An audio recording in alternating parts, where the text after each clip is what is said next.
Hello everyone and welcome back to Canadian King Coins. Today's video will be the first of a three-part series where I cover all of Canada's circulating commemorative dollar coins. In this video I'll be showing all of the commemorative silver dollars issued for circulation.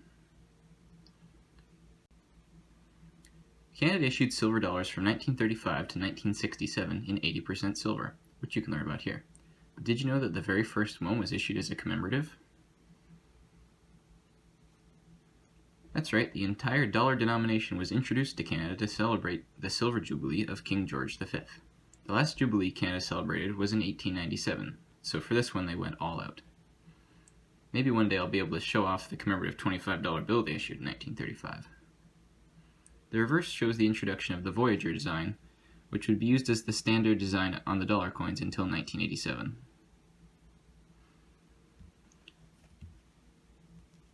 The obverse features a special portrait of the king, which had been previously only used on the coins of New Zealand and a few other colonies. The inscription reads, George V, King and Emperor, 25th year of reign.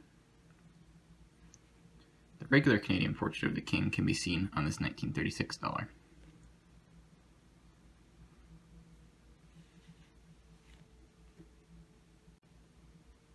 The next commemorative dollar coin was issued in 1939, during the reign of King George VI.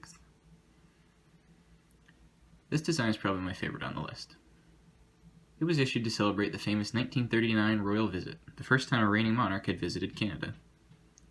The reverse shows the central block of Canada's Parliament buildings, with the Latin text above reading, "He reigns by the faith of his people."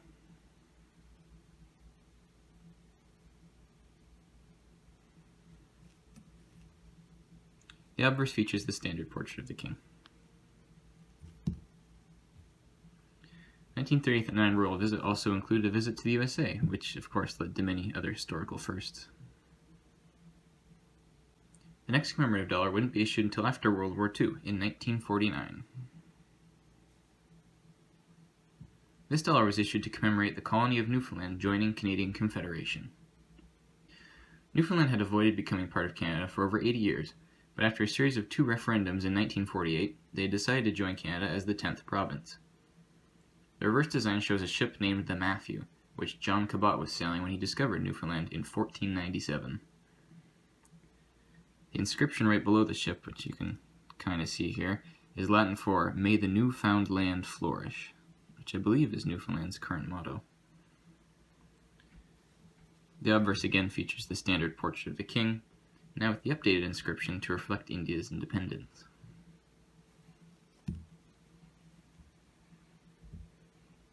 Elizabeth II became queen in 1952, and the first commemorative silver dollar of her reign would come in 1958, to mark the 100th anniversary of British Columbia becoming a colony.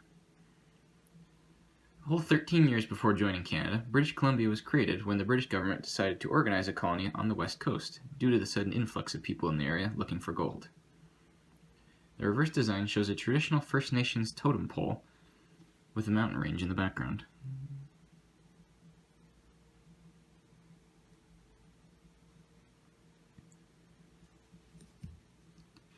The obverse shows the standard young head portrait of the Queen, although you might not have seen it this large before.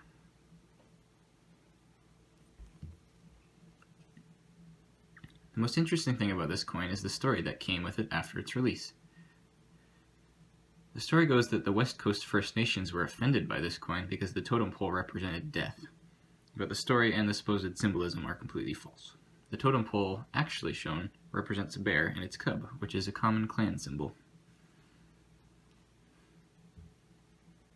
The next commemorative dollar was issued in 1964. To commemorate 100 years since the series of conferences held in Charlottetown, Prince Edward Island, and Quebec, Canada, were held to discuss if and how the colonies of Canada, Nova Scotia, and New Brunswick should join together into one federation. The conferences were successful, and after a constitution was written, the three colonies joined together into the Dominion of Canada in 1867, consisting of 4 provinces. The reverse design features a French fleur-de-lis, an Irish shamrock, the Scottish thistle, and the English rose, in a circle surrounded by the names of the cities where the conferences were held. The obverse again features the young head portrait of the Queen.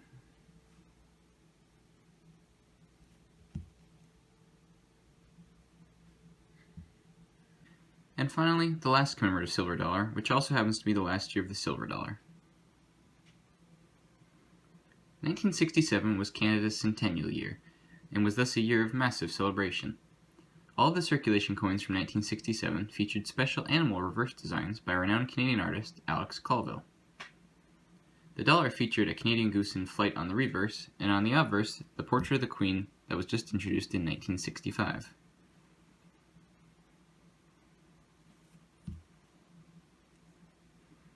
Canada also released a commemorative $1 bill for the Centennial, which you can see here.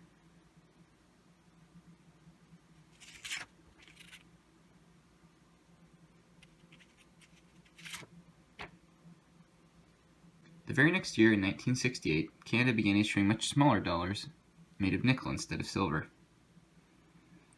That was the end of the silver dollar, although starting in 1971, the Mint began selling non-circulating commemorative dollars made of 50% silver, with a different design for each year. Since those are strictly collector coins, I won't be covering them in these videos.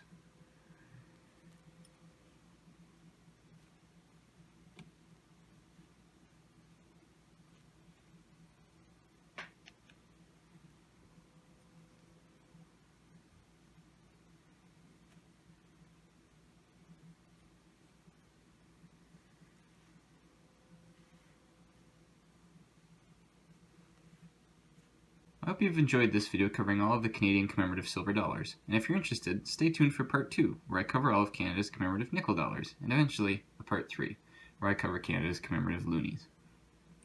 Well, that's all I have for you today, so thank you for watching, and consider subscribing for more in the future. And as always, have a great day.